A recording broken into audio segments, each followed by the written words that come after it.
Naam, assalamu alaikum warahmatullahi taala wabarakatuh.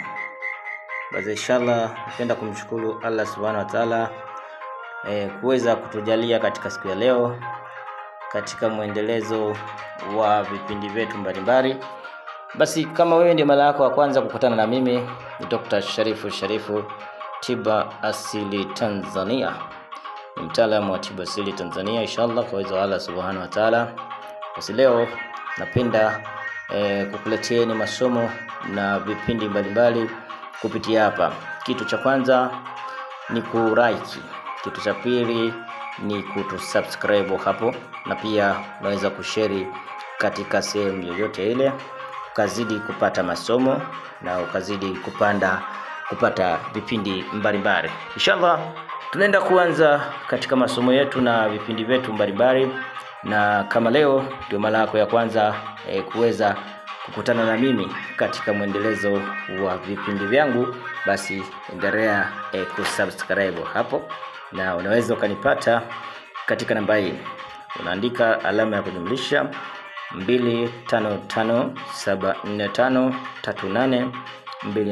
255745382890. Namba hiyo unaweza ukaipata kwa WhatsApp katika swala lolote na imo katika swala lolote inshallah. Basi moja kwa moja, sitakuwa mwingi wa kukuchosha na maneno. Tunaenda katika somo la leo kwenda kukufundisha medicine hizi hapa. Leo tutakufundisha hii dawa nyekundu hii inaitwa mtinginya au inaitwa mpasua miamba. Sawa, tinginya ngulu. Dawa hii inatumika katika masuala mengi kweli. Masuala ya kwanza, inatumika katika masuala ya mvuto. Yaani unaweza ukatumia kunaoga asubuhi na jioni. Lakini kabla hujaoga dawa hii, inatakiwa pate dawa za kufungua vifungo. Na ukipata dawa za kufungua vifungo, ndio sasa unaanza katika dawa za mvuto hizi. Kwa mfano, unaweza kaanza na dawa ya kufungua mambo yako. Ukachukua dawa yako Taligola ukatumia kama hii hapa. Ukachukua dawa yako Taligola ukaweza kutumia kwa ajili ya kujiosha mwili wako na kujifukiza. Unaweza ukachukua mchanga wa njia panda, na pia ukachukua kimvuli chako ukamix pamoja, ukatumia kuwa unaoga Taligola na nkanya kwa ajili ya kufungua vifungo katika ndani ya mwili wako. Ukaanza dawa yako, ukatoka ukaja katika dawa yako ambayo ndiyo hii hapa tinginya nguru kama unavyoiona. Na pia moja kwa moja tunakuja na dawa nyingine hii hapa, inaitwa Chapabila. Chapabila hii dawa ya mvuto, upendwa, kuheshimika. Pia inatumika katika kuchanja na kupriza katika masuala mbalimbali. Na pia tunakuja dawa nyingine inaitwa Nsasi, dawa ya Zanzi. Inatumika kunywa hii, inatumika kupandisha cheo kwa kuchanganywa na baadhi ya samba. Tawatajia siku nyingine vitu hivyo vinavyohitajika.